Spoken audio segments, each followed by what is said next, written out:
পৃথিবীর পথে মুসাফির। আসসালামু আলাইকুম। আমি ডক্টর এস এম ইলিয়াস। শুধু দর্শকদের প্রতি রইল আন্তরিক শুভকামনা।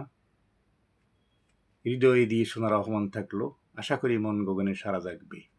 কিছু ভাবনা আজকের আলোচনায় থাকছে চিরন্তন প্রেমাস্পদ। বলা বাহুল্য যে প্রেমাস্পদের জন্য ত্যাগ উৎসর্গ দাবি করে।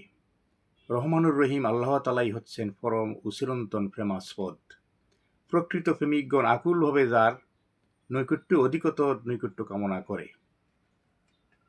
মাওলানা রুমির দৃষ্টিতে আল্লাহর নৈকট্য অর্জনের জন্য সর্বাগ্রে আল্লাহ তার রাসূল সাল্লাল্লাহু আলাইহি ওয়াসাল্লামের আদেশ ও নিষেধ সমূহ মেনে চলতে হবে এবং এরপর মানব জাতিকে ভালোবাসতে হবে ও ভালোবেসে স্নেহ মমতা প্রদর্শন করতে হবে।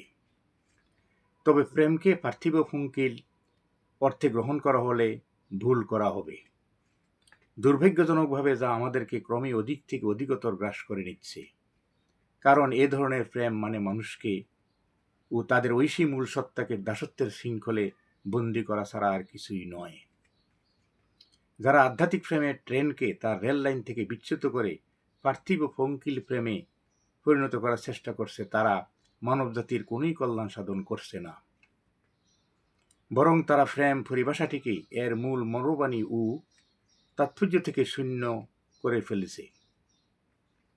প্রেমের কাজ হচ্ছে মানুষের মানবিক সত্তার উন্নয়ন উত্তরণ ঘটানো, অবনতি ঘটানো নয়। ধন্যবাদ। আলোচনাটি ভালো লাগলে লাইক, শেয়ার, কমেন্ট করুন এবং সাবস্ক্রাইব করে পাশেই থাকুন। ধন্যবাদ।